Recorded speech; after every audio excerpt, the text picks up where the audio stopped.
estudando a carta de Paulo aos Efésios, estamos aqui no capítulo 5.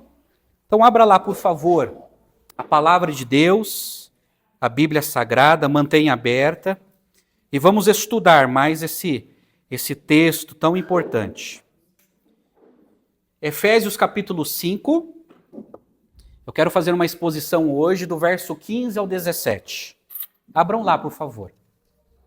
Novo Testamento, carta de Paulo aos Efésios, capítulo 5, versos 15 a 17.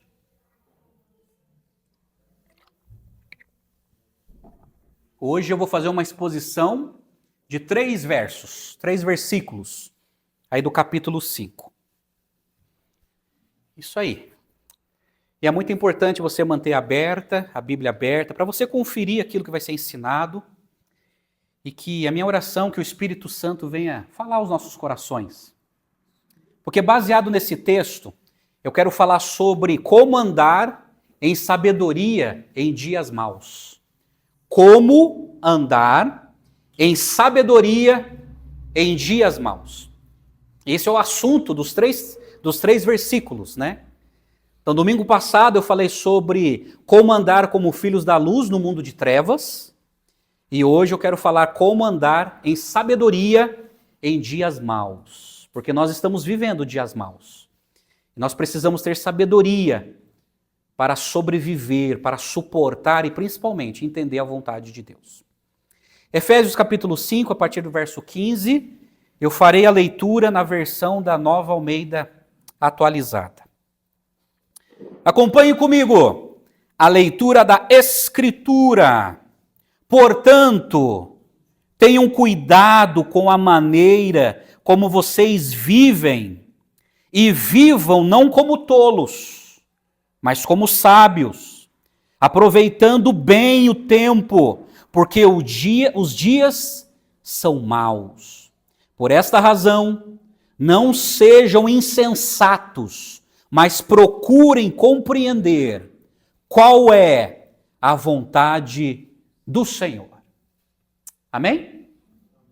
Vamos orar mais uma vez? Pai Santo, Pai querido, fala conosco, ó Deus, através da Tua palavra, convence-nos do nosso pecado e dai-nos sabedoria para entender o texto sagrado, Pai. Edifica o Teu povo, Pai.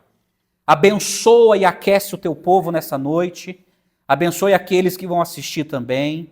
Ó Deus, edifica a nossa fé através das Escrituras Sagradas. E fala conosco, ó Deus. É tudo que precisamos. Nós oramos em nome do Senhor Jesus. Amém e amém. Amados, Efésios capítulo 5, nós estamos aqui nesse texto estudando. Então nós já vimos no capítulo 5, verso de 1 a 2, eu falei sobre como andar em amor, né? E aí o verso 1 diz que nós precisamos imitar a Deus. Imitar a Deus no perdão, no sacrifício. Então Paulo deixa bem claro que nós não podemos imitar os falsos deuses desse mundo, mas nós precisamos imitar o verdadeiro Deus das Escrituras. Aí no verso 3 ao 14, nós estudamos sobre isso, né? Como andar como filhos da luz no mundo de trevas. Aí Paulo, ele deu algumas recomendações, né? Ele falou para a gente não viver como os pagãos, não viver cultivando os pecados dos pagãos. No verso 7, ele fala para a gente não participar dos pecados dos pagãos. No verso 11, ele fala para a gente não se associar, não sermos cúmplices das obras infrutíferas das trevas. Paulo fala no verso 11 que a gente tem que reprovar no sentido de denunciar, falar que está errado, entendeu? E Paulo fala no verso 14 que a igreja precisa despertar, que a igreja está adormecida e ela precisa despertar para não participar dos pecados alheios, para não ser cúmplice das obras das trevas, para reprovar as obras das trevas, e a igreja precisa despertar para viver a vontade de Deus. A vontade de Deus. No entanto, se nós não entendermos isso, se nós formos uma igreja sonolenta, adormecida, entorpecida pelos pecados desse mundo, influenciado influenciada pelas ideologias desse mundo, se assim acontecer, nós seremos uma igreja sonolenta, adormecida. Mas Paulo fala que nós precisamos ser uma igreja despertada, interessada em agradar a Deus e fazer a vontade de Deus. Essa igreja vai fazer diferença nesse mundo. Esse cristão vai fazer diferença nesse mundo. E aqui, nesses versos, Paulo fala que nós precisamos de sabedoria. Sabedoria para poder viver nesses dias maus. E nós estamos vivendo dias maus. Estamos vivendo. Olha só, Paulo apresenta várias razões para andarmos de forma sábia. E ele deixa bem claro que a vida é curta, que os dias são maus. Ele deixa bem claro que Deus nos deu uma mente para entender, para compreender. Ele deixa bem claro que Deus tem um plano para as nossas vidas. Os versos 15 a 17 definem o andar da sabedoria em 2 pontos, tá ok? Então, na minha exposição, eu quero apresentar para vocês 2 pontos que Deus espera de nós, né? Que Deus espera de nós. Por exemplo, o primeiro ponto, as pessoas sábias tiram o maior proveito do seu tempo. Isso está no verso 15 e no verso 16. Olha só, numa tradução mais antiga, o verso 15 e 16 está assim, olha só na sua Bíblia. Portanto, vede prudentemente como andais, não como nécios, e sim como sábios, remindo o tempo, porque os dias são maus. Entretanto, ele usa essa palavra portanto, que é uma transição. Ele está dizendo o seguinte, olha, diante de tudo isso que eu já ensinei, que a igreja não pode andar nas trevas, porque nós somos filhos da luz, diante de tudo isso que eu ensinei, vocês precisam de sabedoria, vocês precisam andar prudentemente. Vocês sabem que essa palavra andais, na carta de Paulo aos Efésios, são bastante repetidas, né? É proposital, essa palavra andais significa estilo de vida.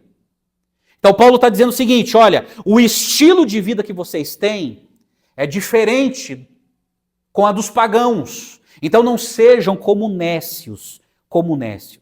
Agora é interessante que essa palavra nécio, gente, significa aquele que é desprovido de conhecimento, de discernimento, que é estúpido, ignorante. Na Bíblia significa aquelas pessoas tolas, insensatas, que agem sem sabedoria nem discernimento, desconsiderando conselhos e instruções. Isso é o nécio. Esse é o tolo. Então o tolo é aquele que quer viver a sua vida do seu jeito. E ele desconsidera qualquer conselho, qualquer instrução que venha de Deus. Então é a pessoa que é a dona da razão, é a dona da verdade. A pessoa que é nécia, que é tola, é a pessoa que desconsidera os ensinamentos de Deus e quer viver a sua vida do seu jeito, segundo os seus princípios. Esse é o nécio. E Paulo está dizendo, olha, vede prudentemente, que vocês não andem, que o estilo de vida de vocês não seja igual dos nécios, aqueles que não levam Deus a sério, que querem viver a sua vida do seu jeito. Agora é interessante que essa palavra remir, remindo o tempo, essa palavra Paulo ele tirou da área de mercado daquela época. Na época de Paulo, não existia supermercado, tá? As pessoas faziam compra nas feiras. As feiras que tinha nas avenidas, que vendiam todo tipo de alimento, carne, cereais, peixes, todos os alimentos que judeus e gentios precisavam, era tudo na feira. Essa palavra remir significa comprar de volta. Então Paulo ele usa essa expressão remir no sentido seguinte, olha, a gente precisa comprar de volta, a gente precisa resgatar o nosso tempo e aproveitar o nosso tempo da melhor maneira possível. Então ele usa essa palavra remir, que era uma palavra do mercado, da feira, dizendo o seguinte, olha, a gente precisa resgatar o nosso tempo. Era na feira também que as pessoas compravam alguns escravos. Então quem tinha dinheiro ia na feira e comprava um escravo e resgatava aquele escravo. É nesse sentido que Paulo está usando o seguinte, olha, a gente precisa resgatar o tempo perdido. Nós não podemos perder o nosso tempo nesse mundo com distrações, com pecados. Nós precisamos remir o tempo, nós precisamos resgatar o tempo para viver em sabedoria e buscar a Deus, porque os dias são maus. Então é nesse sentido que Paulo ele usa essas palavras que são tão importantes. Olha só, e a palavra tempo aqui não é o tempo do relógio, né? Não é a palavra cronos, da onde vem a palavra cronologia. É a palavra kairos. A palavra kairos significa ocasião. Então Paulo está dizendo o seguinte, olha, nós precisamos resgatar toda a ocasião, toda a oportunidade que Deus nos dá. E nós não temos tempo a perder. Nós precisamos aproveitar esse kairos, esse tempo de Deus na nossa vida, para viver como sábios, porque os dias são maus. O pastor Russell Shedd, ele define a expressão remir o tempo como aproveitar o tempo. Olha só o que ele falou. O cristão deve usar o seu tempo, como pode usar o seu dinheiro, a sua capacidade, o seu conhecimento, a sua mente, para retirar de Satanás o tempo. Comprar para libertar do poder satânico aquilo que ele já escravizou no mundo. A característica do nosso século é gastar mais e mais tempo sem trazer benefício para o que é divino.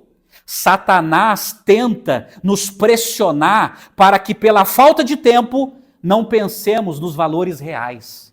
O Senhor deseja que resgatemos as horas para Ele. Eu concordo com o pastor Russell Shedd. Sabe o que o pastor Russell Shedd estava falando? Que o diabo, ele faz de tudo para o cristão se distrair, para o cristão perder tempo, para o cristão se desviar, para o cristão perder o foco, porque quanto mais o cristão ele não consegue resgatar o seu tempo para buscar a Deus, mais ele se distrai e mais ele fica sem cumprir a vontade de Deus. E o diabo, ele trabalha pesado nisso. O diabo é o seguinte, se ele não trabalha com perseguição, ele trabalha com distração. Ele faz de tudo para distrair o povo de Deus, porque quanto mais o povo de Deus longe de Deus, mais o povo de Deus fica longe da vontade de Deus, de fazer aquilo que Deus quer. Que Deus quer. Então por isso que Paulo fala assim, vede prudentemente como andais, não como nécios, não como essas pessoas que não têm conhecimento da palavra de Deus, que não têm o temor de Deus, que não conhecem os absolutos de Deus. Você não pode baixar o seu nível e viver como os pagãos. Mas você tem que andar como sábios. Como sábios. Interessante que essa palavra vede prudentemente, a tradução mais literal no grego é vede acuradamente. Isso é, dai grande atenção. Então Paulo está dizendo o seguinte, nós precisamos dar uma grande atenção naquilo que pertence a Deus. E não viver como tolos, como nécios, mas sim como sábios. Paulo se refere aos cristãos que receberam instrução sobre como viver neste mundo como filhos da luz no mundo de trevas. Essa palavra indica aqueles que foram espiritualmente iluminados para que se tornem sábios, dotados de discernimento. Paulo está dizendo o seguinte, os sábios são aqueles que receberam a iluminação de Deus através das Escrituras. São aqueles que tiveram acesso à verdade de Deus. E todos aqueles que tiveram acesso à verdade de Deus foi iluminado. E não pode viver como nécio. Não pode viver como tolo. Não pode viver como se Deus não existisse. Porque os dias são maus. Agora, por que Paulo usa essa expressão? Porque os dias são maus. Porque entre esses dias que são maus, corresponde a primeira vinda de Cristo até a segunda vinda de Cristo.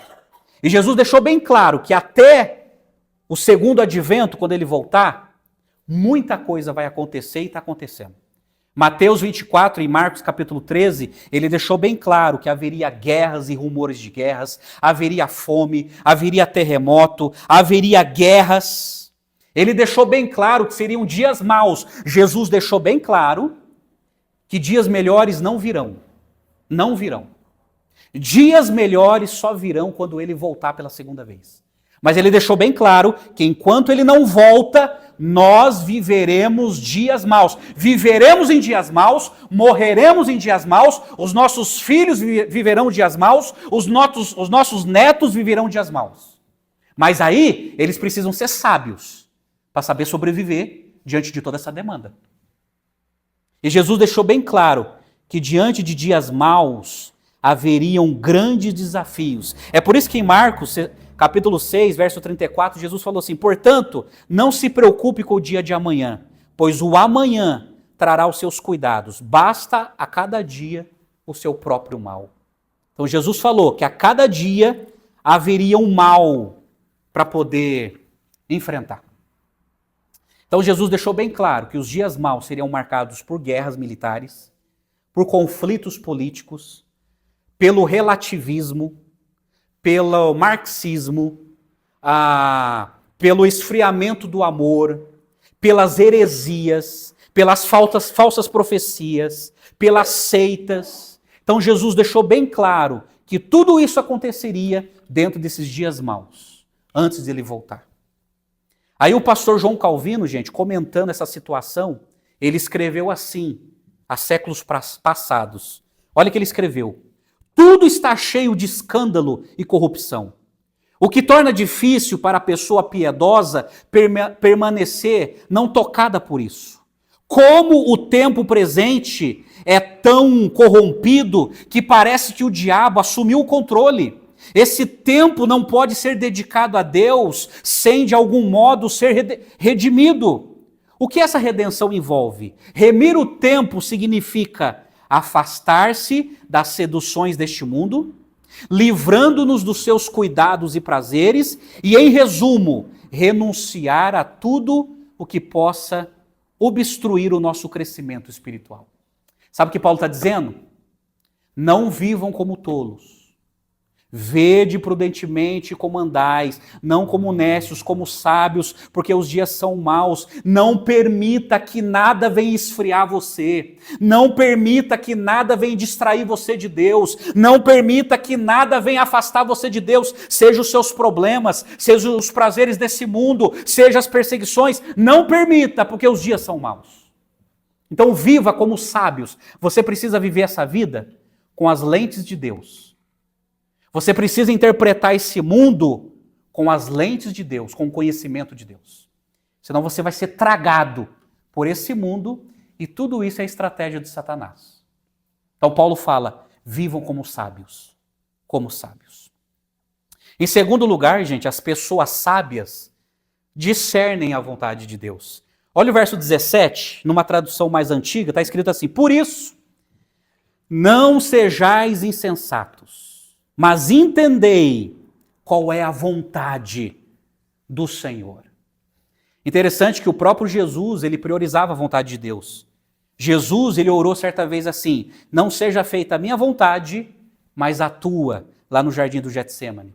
E na oração do Pai Nosso, ele ensinou o quê? Seja feita a tua vontade, assim na terra como no céu. Nada é mais importante na vida do que descobrir e praticar a vontade de Deus, gente. Nada é mais importante na minha vida e na sua vida descobrir e praticar a vontade de Deus. Nada. Nada nesse mundo substitui essa verdade e essa sensação de você descobrir a vontade de Deus e praticar a vontade de Deus. Agora, olha a outra palavra pesada que Paulo usa. Não sejais insensatos. Primeiro ele falou, não sejais nécios, não sejam tolos. E agora ele dá uma outra advertência, não sejais insensatos. Literalmente, essa palavra significa sem mente, destituído de capacidade mental, com sentidos secundários como tolo, imbecilizado, desequilibrado. Isso poderia ser dito acerca dos crentes que, tendo escapado do caminho errado da corrupção, voltam aos seus antigos caminhos corruptos. A palavra insensato no dicionário significa o que não é conforme ao bom senso, a boa razão, ou aquele que não está em seu juízo, cujos atos são contrários ao bom senso. Não são atitudes que são contra a justa medida. É um insano, é um doido, é um delirante. Isso é um insensato. Na Bíblia, ser insensato significa ter falta de bom senso, não buscar a sabedoria e desprezar a orientação de Deus. Esse é o insensato, que não busca a sabedoria e que não busca a instrução de Deus. Esse é o insensato. E Paulo está advertindo isso. Lembre-se, gente, Paulo está advertindo a igreja e não a cidade de Éfeso. Ele está advertindo a igreja, os cristãos. Não vivam como insensatos. Vocês receberam a instrução de Deus. Vocês receberam o conhecimento de Deus. Então não vivam como insensatos. Tem um teólogo chamado Adam Clarke. Ele traz um cenário histórico sobre o que estava acontecendo naquela época. Adam Clarke, ele vê nessa declaração paulina uma alusão aos ritos loucos do paganismo, como se via nas religiões misteriosas. Diz ele o seguinte: temos aqui uma alusão evidente às orgias do deus Baco. O deus Baco era o deus do vinho naquela época. Quando seus devotos agiam como loucos, corriam, balançavam a cabeça de ombro a ombro e em tudo com atitude mais frenética. Na realidade, porém, qualquer pecado do paganismo, se for praticado por um crente, transforma-se em loucura, ainda que não venha acompanhado dessas ações teatrais. Lembre-se que naquela época existia a prostituição religiosa. Alguns templos, tanto em Éfeso como em Corinto, as pessoas elas participavam de alguns cultos e dentro do culto tinha algumas orgias sexuais que faziam parte daquela religião. E aí muitos da cidade se envolviam com esse tipo de religiosidade. E muitos que eram adoradores do deus Paco, que é o deus do vinho, o pessoal que gostava de se embriagar com vinho e viver de maneira em orgias, é nesse sentido que Adam Clarke está buscando de maneira histórica. O povo naquela época vivia na orgia, e uma orgia misturado pela religião. É nesse sentido também que Paulo está dizendo, olha, não sejais insensatos. Vocês não podem ter o mesmo estilo de vida que esses homens têm, que essas pessoas têm. Vocês não podem viver nessa insensatez. Mas daí Paulo ele completa dizendo assim, mas procurai compreender qual é a vontade do Senhor. Olha só, mas procurar entender qual é a vontade do Senhor. A palavra compreender, gente, significa o seguinte, entender através da revelação especial das Escrituras qual é a vontade de Deus. Então aqui Paulo, ele está recorrendo à Bíblia do Antigo Testamento e ele está recorrendo às suas cartas que ele escrevia. Então ele fala assim, procurar entender. Deus te deu uma mente, Deus te deu um cérebro para pensar, tá? Eu acho interessante porque tem muita gente que ela é vivida só por emoção. Só que emoção, gente, tem prazo de validade. O próprio pastor Charles Spurgeon que dizia que o cristão emocional, com o tempo, ele morre. Isso é, todas as pessoas que buscam a Deus baseado na sua emoção, gente, é uma coisa que pega fogo e depois esfria. E esse tipo de pessoa que busca a Deus pela emoção não permanece. Quem busca a Deus por emoção não cria raiz, não tem firmeza. Porque emoção é uma coisa que esquenta, mas depois esfria, e já era. Agora, quando Paulo fala assim, procurar e compreender, é com a cabeça. É com o cérebro que Deus nos deu. Olha, procure estudar, procure meditar, procure entender racionalmente a vontade de Deus. Abra os olhos, abra a cabeça e procure entender com bom senso qual é a vontade de Deus. E a vontade de Deus nós a encontraremos na revelação especial nas Escrituras. E ele fala assim, mas procurai. Quando ele usa a palavra procurai, gente, exige esforço. Então Deus, ele não vai revelar a vontade dele assim para nós de maneira fácil, de maneira imediata. Exige um esforço da nossa parte. O nosso esforço é ler a Bíblia, é estudar a Bíblia, é fazer comparações com a nossa vida, é mergulhar na Bíblia e fazer avaliações. Olha, agora eu estou entendendo que eu preciso tomar certa decisão, porque tal texto fala que eu preciso ter esse procedimento. Então eu não posso tomar uma decisão errada, porque se eu tomar uma decisão errada, eu estou desobedecendo aquilo que Deus ensinou naquele texto. Então procurai é se esforçar, é estudar, é meditar. E nós precisamos nos esforçar através do cérebro que Deus nos deu para entender a vontade do Senhor para as nossas vidas. E quando ele usa a palavra Senhor, era uma palavra recorrente no Novo Testamento, dizendo o seguinte: procure entender a vontade de Jesus na sua vida. Não procure buscar a sua vontade, mas busque a vontade de Jesus, que é o nosso autor e consumador da nossa fé. E é interessante que essa palavra compreender, como eu já expliquei, que é entender de maneira intelectual, isso é tão importante que o rei Davi, no Salmo 119, verso 99, ele escreveu assim, olha que interessante, olha que ousadia. Ele escreveu assim: compreendo mais que todos os meus mestres, porque medito nos teus testemunhos. Olha que lindo. O rei Davi estava dizendo assim, olha, eu compreendo agora as coisas de Deus muito mais do que os meus mestres, que têm uma mente brilhante. Por quê? Porque eu medito, eu estudo os seus testemunhos, se referindo à Bíblia. Então, amados, olha só, nós só teremos clareza da vontade de Deus quando nós compreendermos a palavra de Deus. Se nós não entendermos a palavra de Deus, a gente sempre vai fazer as coisas erradas e do nosso jeito. E a Bíblia fala que quando a gente faz as coisas do nosso jeito, a Bíblia chama isso de pecado.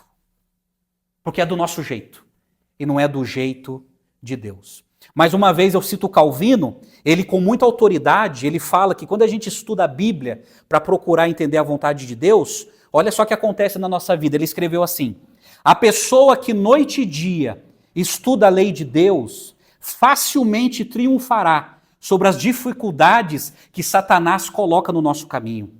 Alguns se desviam, outros tropeçam, outros recuam e caem, porque se permitem ser gradualmente cegadas por Satanás e perdem a consciência que têm da vontade de Deus.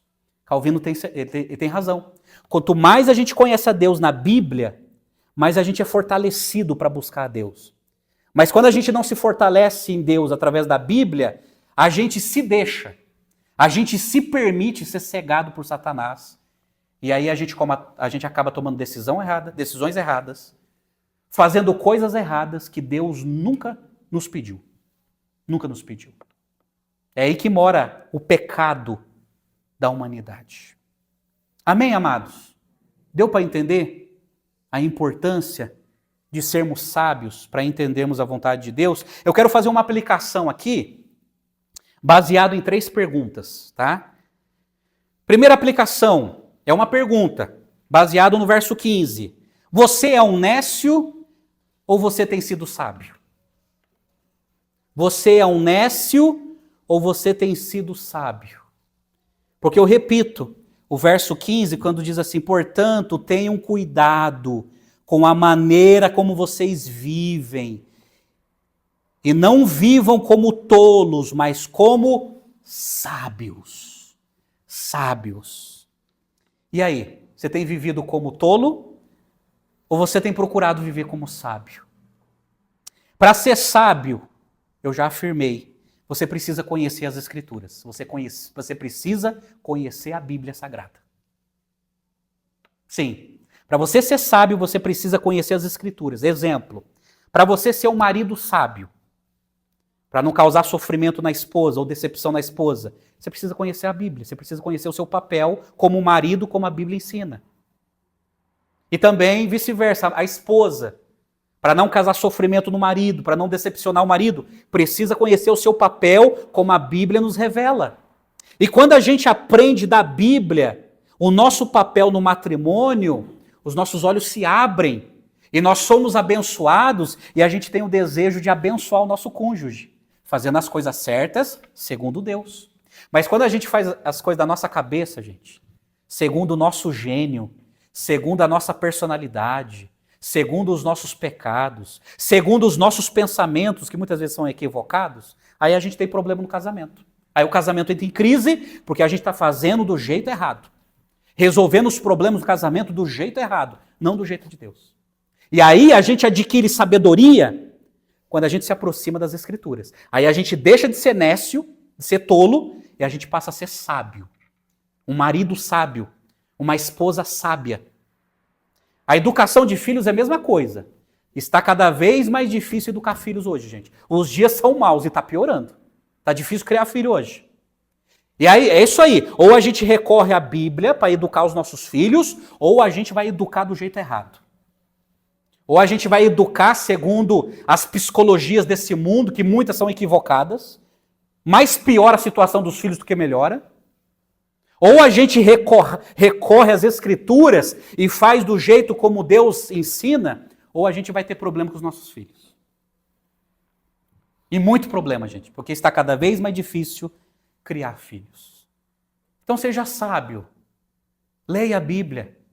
Estude a Bíblia. Converse com outros que conheçam a Bíblia. Olha, o que a Bíblia fala? Eu tenho um problema tão grande para resolver na minha vida como homem. O que a Bíblia fala sobre isso? Como eu posso resolver isso? A gente precisa dessas conversas. A gente precisa desse compartilhar. Romanos capítulo 15, verso 4 diz assim: pois tudo que no passado foi escrito, para o nosso ensino foi escrito, a fim de que, pela paciência e pela consolação das Escrituras, tenhamos esperança. É através das Escrituras que a gente vai ter consolação e esperança. O Salmo 119, verso 130, escrito pelo rei Davi, o rei Davi escreveu assim: a revelação das tuas palavras traz luz e entendimento aos simples. Olha só, entendimento aos simples. Eu estava ouvindo uma pregação, gente, durante essa semana, desse texto, do pastor presbiteriano Augusto Nicodemos. Quando ele morou em São Paulo, ele foi chanceler. Durante 10 anos, ele foi chanceler da Universidade Presbiteriana Mackenzie de São Paulo. E aí ele trabalhou com o corpo docente, com os professores. E ele disse na mensagem que ele conheceu professores com uma alta formação. Professores com pós-doutorado nos Estados Unidos, Europa. Professores que colecionavam vários doutorados, tinham um grande conhecimento, mas eram tolos na vida. Tinha professor que já estava no 5º casamento, com os filhos todos transviados, arrebentados, a educação dos filhos tudo arrebentado, mas com conhecimento na cabeça. Aí o pastor Augusto Nicodemos falou: não adianta nada, esse tipo de conhecimento não adianta nada, o que nós precisamos é de sabedoria. Tem muita gente que tem conhecimento, mas se olha pela vida pessoal, não tem nada de sabedoria. A vida é uma negação, só tem diploma na parede, mas a vida prática é uma negação, não tem sabedoria nenhuma, é só você ver o casamento. É só você ver a educação dos filhos. É só você ver a vida pessoal. É um arraso. Porque falta o quê? Sabedoria. Gente, o que nós precisamos é de sabedoria. É um conhecimento inspirado por Deus. Sabedoria é pegar o conhecimento de Deus e colocar em prática. Isso é sabedoria. Seja sábio. Eu quero persuadir você a conhecer a Bíblia. Conhecer a palavra de Deus, porque quanto mais você conhecer a palavra de Deus, mais você vai receber sabedoria para saber como proceder nesse mundo. Como pai, como mãe, como filho, como patrão, como empregado, como cristão, como discípulo. Sabedoria é tudo que nós precisamos. Amém? Sabedoria. Segunda pergunta, segunda aplicação. Você tem aproveitado a oportunidade para buscar a Deus? Olha o verso 16 de novo na Bíblia, quando Paulo fala assim: aproveitando bem o tempo, porque os dias são maus. Gente, isso aqui é tão terrível. Você tem aproveitado o kairós de Deus, essa ocasião que Deus está nos dando para buscá-lo? Aí eu preciso te fazer uma pergunta. Como está o seu tempo a sós com Deus? Tempo a sós, o que é tempo a sós, pastor? É uma coisa que pouco crente está fazendo hoje. Pouco crente. Tempo a sós é aquele tempo que você separa para ficar sozinho, para ficar sozinha, para falar com Deus, para ler a Bíblia, sem nenhuma influência. Vai ficar sozinho com Deus, você e Deus, você e Deus. Aquele tempo que você lê a Bíblia, que você ora, que você chora, que você confessa os seus pecados, sozinho. E você sabe o que mais me assusta? Hoje em dia, eu não estou falando nem dos descrentes, eu estou falando dos crentes. São poucos os crentes que têm esse tempo, que não fazem mais. Tem crente que é mais...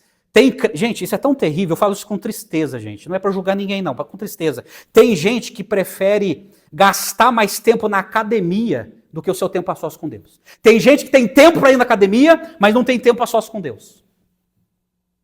Tem gente que tem tempo para ir em aniversário, participar de festa de aniversário, de participar de churrasco com amigo, de participar de comemoração não sei o quê, não sei o quê, mas não separa tempo para conversar com Deus sozinho. Está perdendo tempo essa pessoa. Está perdendo tempo.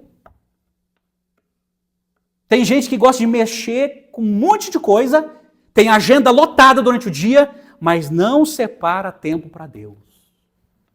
Isso é terrível. Esse tipo de pessoa está perdendo tempo. Está perdendo tempo, e aí os dias são maus. Quando a tribulação vier, quando a perseguição vier, quando problemas terríveis vierem, essa pessoa não vai conseguir nem reagir, porque não nutriu a fé, não regou a fé todo dia. E aí aí é outro problema. Quando vem um problema muito grande, esses crentes se escandalizam. Não tem força, não tem energia para enfrentar os problemas da vida, porque está fraco espiritualmente. Por quê? Porque não separa tempo para Deus. Todos nós, gente, inclusive eu, todos nós precisamos ter esse tempo com Deus. É o tempo a sós com Deus. É aquele tempo que você se coloca diante de Deus, você confessa seus pecados, Pai, me perdoa.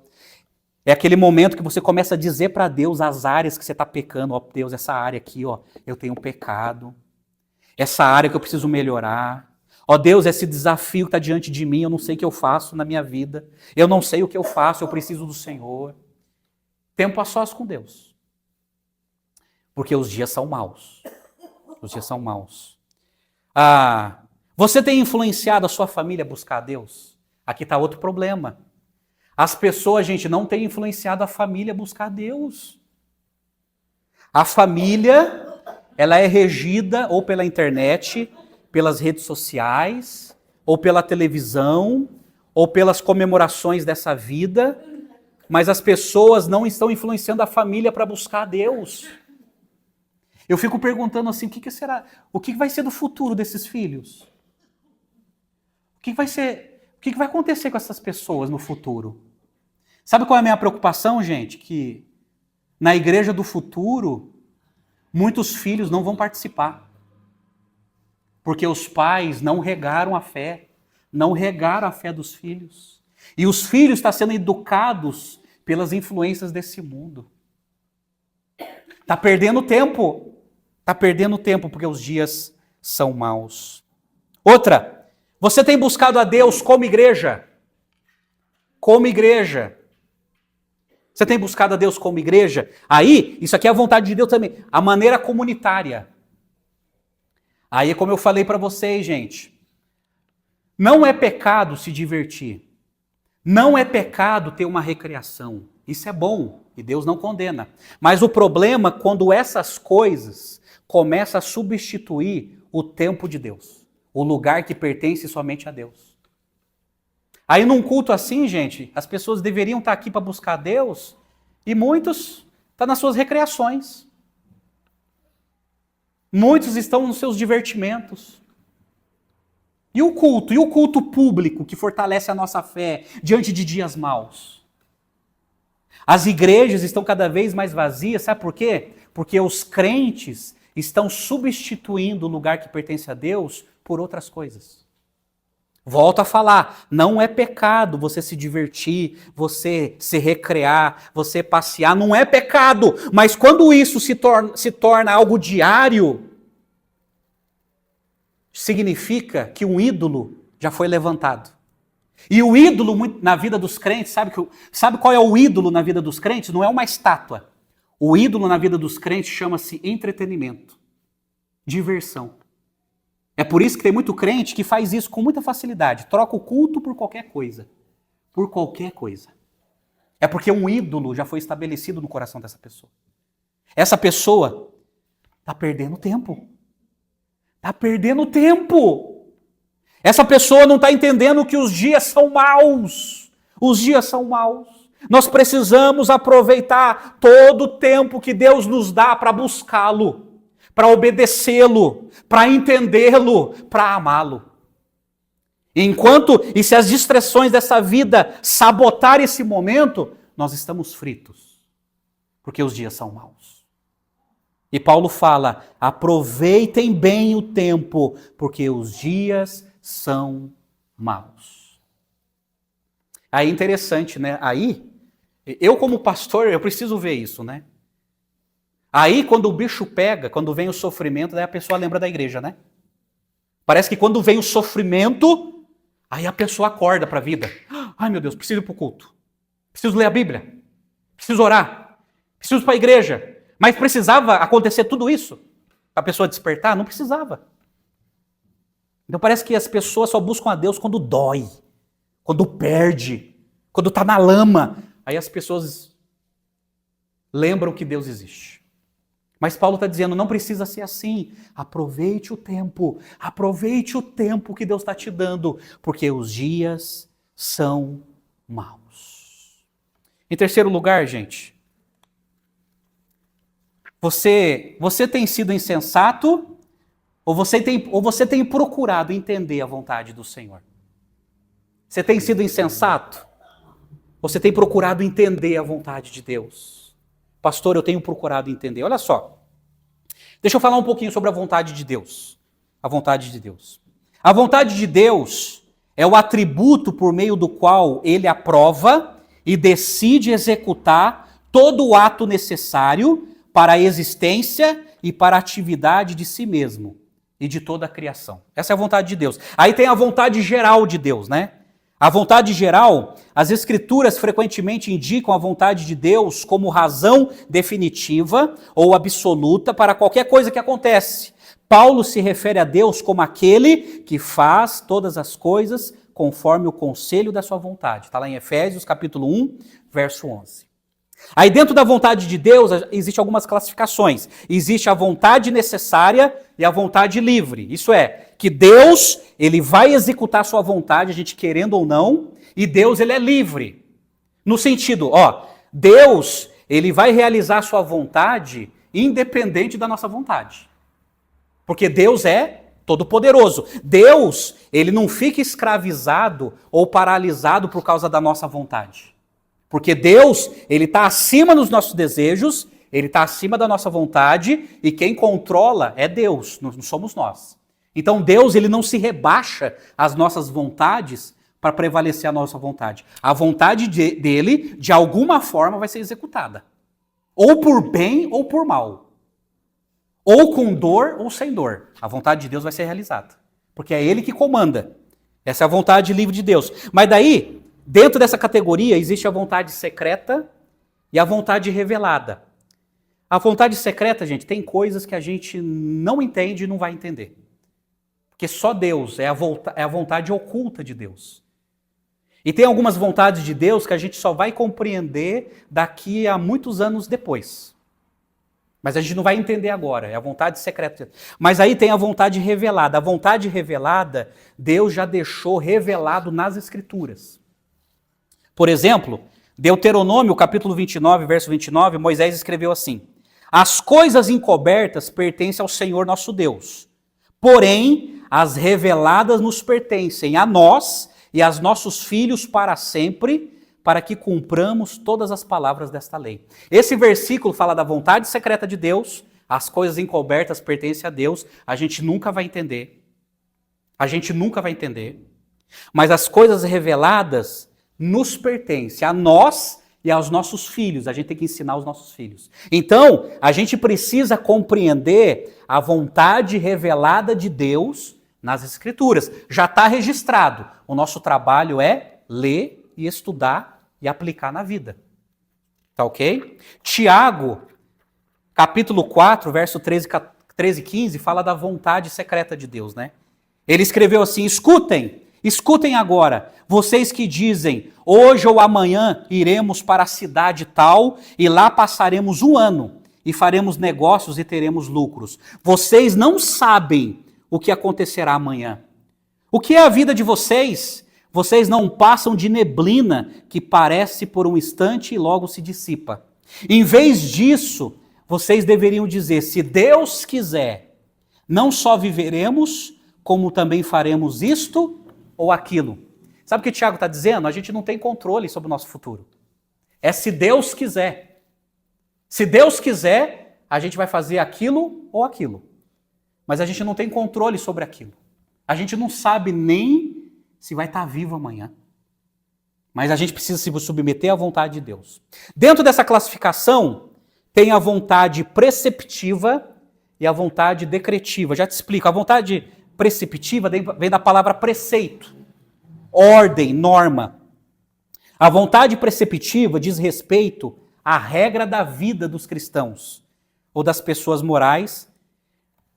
A vontade preceptiva tem a ver com aquilo que nós precisamos fazer. São preceitos, são normas. E esses preceitos estão nas Escrituras. Por exemplo, olha só o que Paulo escreveu em 1 Tessalonicenses 5,18. Ele escreveu assim: em tudo dai graças, porque esta é a vontade de Deus para vocês em Cristo Jesus. Em tudo dai graças. Sabe o que Paulo está dizendo? Seja agradecido. Para de reclamar. Para de murmurar. Em tudo dai graças. Em tudo. Para de ficar se queixando. Em tudo dai graças. Porque se tem alguma coisa que não está acontecendo segundo a maneira como você quer, porque Deus tem um propósito. Talvez você não está preparado para receber isso que você quer e Deus não vai dar agora. Então agradeça a Deus porque Ele está cuidando de você. Em tudo dai graças. Então é uma vontade preceptiva. Olha só o que Pedro escreveu em 1 Pedro capítulo 4. Pedro escreveu assim: ora, tendo Cristo sofrido na carne, estejam também vocês armados do mesmo pensamento, pois aquele que sofreu na carne rompeu com o pecado, para que, no tempo que lhes resta na carne, vocês não vivam mais de acordo com as paixões humanas, mas segundo a vontade de Deus. Vontade preceptiva. A gente precisa largar as paixões humanas e buscar a vontade de Deus. Romanos capítulo 12, muito conhecido, que diz assim: portanto, irmãos, pela misericórdia de Deus, peço que vocês ofereçam o seu corpo como sacrifício vivo, santo e agradável a Deus, que este é o culto racional de vocês. E não vivam conforme os padrões deste mundo, mas deixem que Deus os transforme pela renovação da sua mente, para que possam experimentar qual é a boa, agradável e perfeita vontade de Deus. Olha o que Paulo está dizendo: não vivam conforme os padrões deste mundo. Sabe o que Paulo está dizendo? Não vivam segundo as ideologias desse mundo. Não vivam segundo as filosofias desse mundo. Não vivam segundo as categorias humanas desse mundo, mas procurem renovar a sua mente. Sabe como a gente renova a nossa mente? Para a nossa mente não ficar travada? Lendo as Escrituras. Quanto mais a gente lê as Escrituras, a nossa mente é renovada a cada dia e a gente vai entendendo a vontade de Deus. E aí quando a gente entende a vontade de Deus, a gente experimenta. E Paulo fala que a vontade de Deus é boa, perfeita e agradável. Olha que coisa linda. Mas ele fala, não se conforme com este mundo. João, que foi discípulo de Jesus, olha só o que ele escreveu em 1 João capítulo 2, 15 e 17. Olha que João escreveu: não amem o mundo e nem as coisas que há no mundo. Se alguém amar o mundo, o amor do Pai não está nele. Porque tudo que há no mundo, os desejos da carne, os desejos dos olhos e a soberba da vida, não procede do Pai, mas do mundo. Ora, o mundo passa, bem como os seus desejos, mas aquele que faz a vontade de Deus permanece para sempre. Vontade preceptiva. E João está dizendo, não ame esse mundo. E nem as coisas desse mundo, porque essas coisas do mundo vai passar, gente. As coisas desse mundo têm prazo de validade, mas tem peso de sofrimento para quem se envolve. Mas aquele que faz a vontade de Deus permanece para sempre. Sabe o que João está dizendo? Aquele que faz a vontade de Deus vai experimentar a vontade de Deus agora, e quando morrer, vai experimentar a vontade de Deus na eternidade. É para sempre. O desejo, os prazeres do mundo é passageiro. A vontade de Deus é para sempre. É para sempre. Então a gente precisa buscar a vontade de Deus. Mais um texto. Olha só o que Paulo escreveu em 1 Tessalonicenses, capítulo 4. Olha só que sério. Ele falou assim: finalmente, irmãos, pedimos a vocês e os exortamos no Senhor Jesus que, assim como aprenderam de nós a maneira como devem viver e agradar a Deus, e efetivamente o estão fazendo, vocês continuam progredindo cada vez mais. Porque vocês sabem quantas instruções demos a vocês da parte do nosso Senhor Jesus. Aí ele fala no verso 3. Pois a vontade de Deus é a santificação de vocês.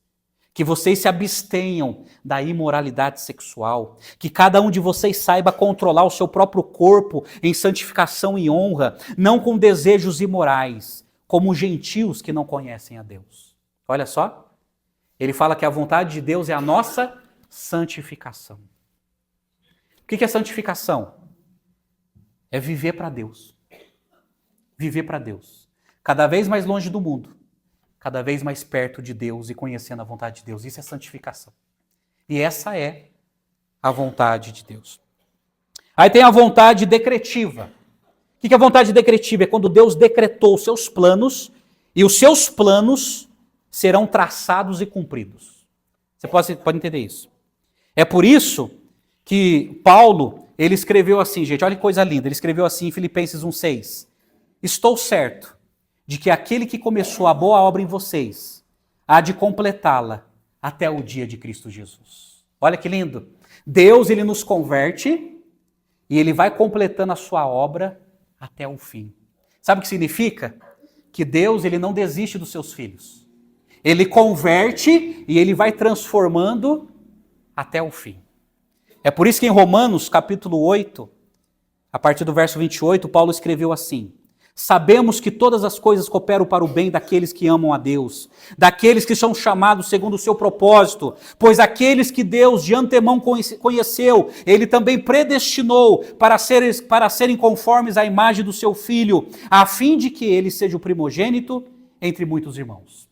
Olha só o verso 30. E aos que predestinou, a esse também chamou. E aos que chamou, a esse também justificou. E aos que justificou, a esses também glorificou. Sabe o que Paulo está dizendo? O Deus que nos converte é o Deus que vai nos transformar o nosso corpo quando Jesus voltar. A vontade decretiva de Deus vai se cumprir porque Deus prometeu, ele prometeu não abandonar os seus filhos. Ele converte e ele vai glorificar os seus filhos quando Jesus voltar. Amém, gente? Essa é a vontade de Deus. E a vontade de Deus nunca é alterada, nunca é mudada. A vontade de Deus é imutável, não muda. Ela é decretiva, é um decreto que vai acontecer. Que vai acontecer. Amém? O nosso maior modelo é quem? Jesus. Jesus, em João capítulo 4, verso 34, ele falou assim: a minha comida consiste em fazer a vontade daquele que me enviou e realizar a sua obra. Em outro texto ele falou assim: eu não posso fazer por mim mesmo. Assim como ouço, eu julgo. O meu juízo é justo, porque não procuro a minha própria vontade, e sim daquele que me enviou. Em outro texto, em João 6, ele escreveu assim: porque eu desci do céu, não para fazer a minha própria vontade, mas a vontade daquele que me enviou. E a vontade de quem me enviou é esta: que eu não perca nenhum de todos os que ele me deu. Pelo contrário, eu o ressuscitarei no último dia. De fato, a vontade de meu Pai é que todo aquele que vir o Filho e nele crer tenha a vida eterna, e eu o ressuscitarei no último dia. Amém, gente? Jesus prometeu, eu vim fazer a vontade de Deus. E aquele que me ver e crer em mim vai receber a vida eterna, e eu vou ressuscitá-lo no dia final, quando ele voltar. Então Jesus é o nosso maior modelo. Amados, tem uma antiga pergunta de um antigo documento chamado Catecismo Batista, na pergunta 114, diz assim: pelo que oramos na terceira petição? Está se referindo à oração do Pai Nosso. Resposta: na terceira petição, que é, seja feita a tua vontade, assim na terra como no céu, nós oramos para que Deus, por sua graça, nos torne capazes e dispostos a conhecermos, obedecermos e submetermos à sua vontade, em todas as coisas, como os anjos lá no céu. Esse documento ensina o seguinte: na oração do Pai Nosso, quando Jesus fala isso, seja feita a tua vontade, assim na terra como no céu, Deus espera que a gente pratique a vontade de Deus aqui na terra, assim como os anjos praticam a vontade de Deus com perfeição lá no céu. No céu, os anjos fazem a vontade de Deus. Na terra, os filhos de Deus precisam fazer a vontade de Deus. E aí, quem procura fazer a vontade de Deus é sábio, tem sabedoria e vai sobreviver os dias maus. Amém? Fez sentido? Ficou claro? Eu encerro aqui com duas afirmações. Primeira afirmação, que é a vontade de Deus: arrependa dos seus pecados e creia em Jesus. Arrependimento e fé. Se você quer saber o que é a vontade de Deus, lembre-se dessas duas palavras: arrependimento. Arrependa-se dos seus pecados. Reconheça que você é um pecador. Reconheça que você está condenado. E coloque a sua fé em Jesus, crendo que Ele morreu na cruz para nos salvar, para nos perdoar, para nos justificar, e que só através de Jesus nós temos amizade com Deus. Essa é a vontade de Deus, esse entendimento. Deus espera que várias pessoas possam ter esse entendimento, porque essa é a vontade dele. Então arrependa-se dos seus pecados e creia em Jesus. A segunda afirmação que eu faço para o povo de Deus é o seguinte: viva em santificação. Porque os dias são maus. Gente, sabe o que eu percebo? Que nós estamos vivendo dias que parece que Deus está peneirando. Parece que Deus está peneirando o povo dele para saber quem realmente é dele. Deus está peneirando, o cerco está fechando, gente. As profecias estão se cumprindo, os dias estão cada vez mais piores, o cenário mundial está cada vez mais pior, e parece que Deus está passando a peneira, está peneirando, e só vai permanecer quem realmente pertence a Deus. Quem é cristão nominal, quem é estranho usar essa palavra, quem é crente não praticante, não vai permanecer. Não vai permanecer, não vai sobreviver os dias maus.